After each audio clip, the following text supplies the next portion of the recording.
आत्मा चित्त से मिलकर के यह शरीर जिसको हम व्यक्ति कहते हैं वह बने हैं और अद्भुत है।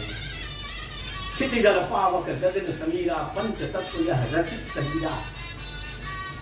इसमें से ईश्वर की वह जो इच्छा है, जो कामना है कि हम मनुष्य रूप में है तो परहित करें। कहते हैं तुलसीदास जी की परहित सरिस धर्म नहीं भाई।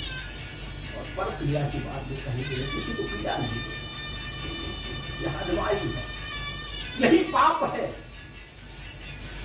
परहित करना ही धर्म है और पर पीड़ा देना ही पाप है।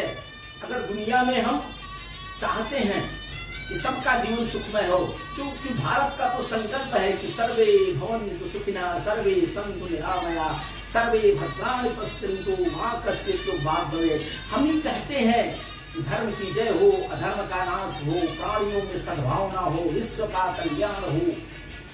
तो उसमें व्यक्ति से जब हम ऊपर उठते हैं तो सर्वाधिक हमको जो समन्वय करना पड़ता है, सर्वाधिक जो हमको कष्ट देता है वह परिवार है।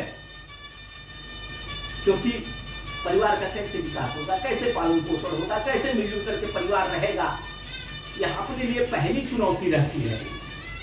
और उस चुनौती में जब हम फंसते हैं तो लगता है कि कुटुंब कैसे चलेगा। और परिवार की जब संकल्पना अगर आता है भारत में तो आज तो आ गया है कि हम दो हमारे दो, लेकिन कभी भी परिवार की भारतीय चिंतन में परंपरा हम दो हमारे दो की नहीं रही। यहाँ तो पिताजी भी रहेंगे, बाबा जी भी रहेंगे, यहाँ तो नानी भी रहेंगे, नाना भी रहेंगे, यहाँ तो भरा पूरा बुआ भी रहेंगे। और इतना ही नहीं तो घर में जो पालतू जानवर है, वह कुत्ता है, वह बिल्ली है, वह तोता है, वह भी परिवार का सदस्य है। उसकी भी सब लोग चिंता करते हैं कि उसको भोजन मिला कि नहीं, उसका स्नान हुआ कि नहीं, वह कहाँ पर टंगा हुआ है, कहाँ पर है। इसलिए आज जो परिवार छोटा होता जा रहा है, परिवार भाव जो खत्म होता जा रहा है, परिवार में जो स्नेह प्रेम खत्म होता जा रहा है, उसके आधार पर हम कह सकते हैं जीवन अपना सुखमय नहीं हो सकता है। पोते को वह पापा का प्यार कहां मिलेगा। दादी जिस प्रकार से अपने पोते को खिलाती है और प्रेम स्नेह पूर्वक, उसको बीपी शुगर नहीं हो सकता है, वह मन अशांत नहीं रह सकता है।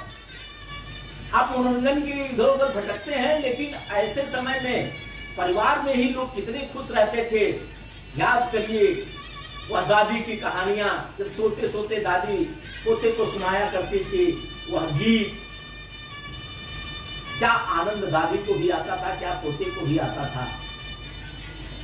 यानी भारतीय चिंतन में इस कुटुंब परंपरा को बचाना है।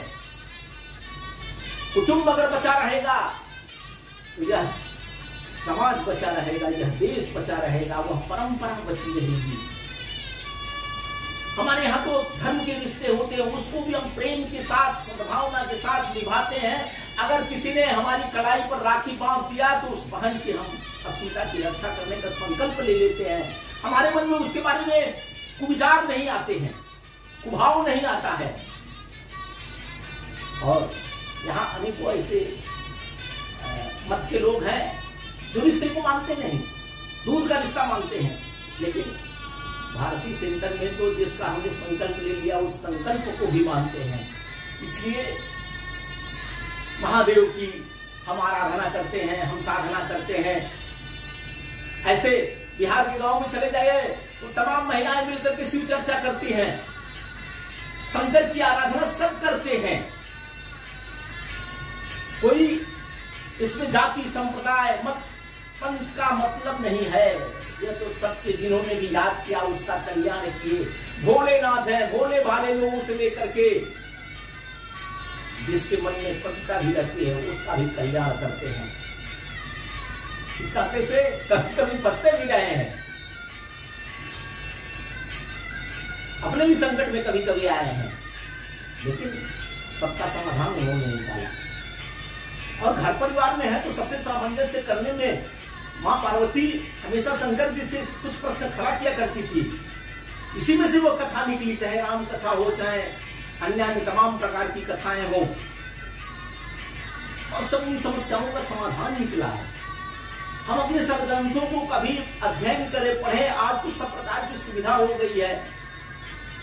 गूगल बाबा भी है, वो भी बताते रहते हैं, लोग कहें हाँ उसमें थोड़ा सा दिमाग लगाना जरूर पड़ता है कि क्या सत्य है क्या असत्य है, ये तो कहीं भी लगाना पड़ेगा।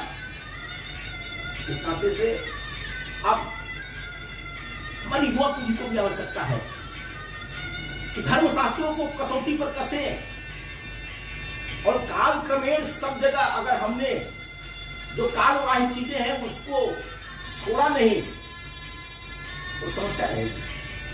नित्य अपने शरीर में भी जिस प्रकार से विकास के लिए हमको जो दुर्गुण है उनको छोड़ना पड़ता है, सद्गुणों को अपनाना पड़ता है, ऐसे ही किसी भी धर्म की बात हो, किसी भी धर्म पुस्तक की बात हो, अगर उसमें कुछ गलत बातें हैं, कुछ ऐसी है लिखी हुई, तो उनको छोड़ना पड़ेगा,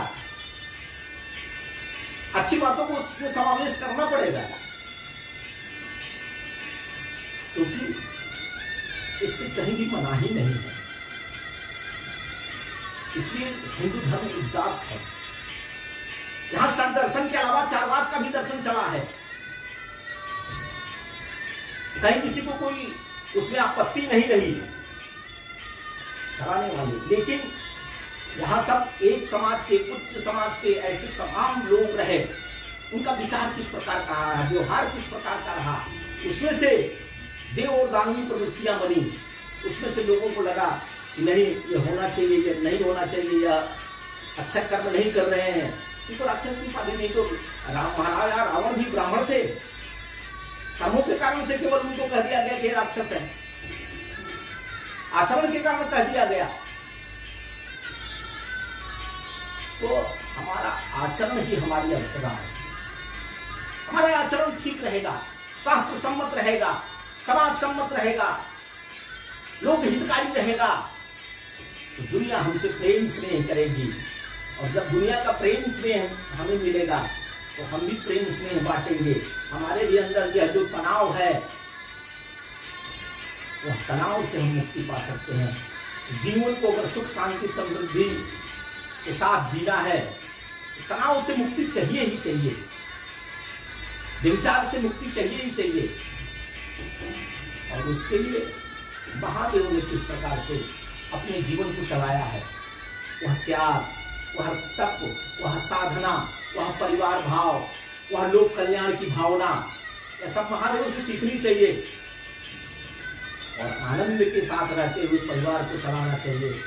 तब हम कह सकते हैं कि हम महादेव के साधक हैं, हम महादेव की आराधना करते हैं। ऐसे में आइए सब हम मिलजुल करके इस पवित्र श्रावण मास में जहाँ भी अपने देवालय हैं उन देवालयों में भगवान की पूजा अर्चना करते हैं। उसके साथ साथ एक संकल्प लें कि देवालय बने सेवालय। आज गांव में जो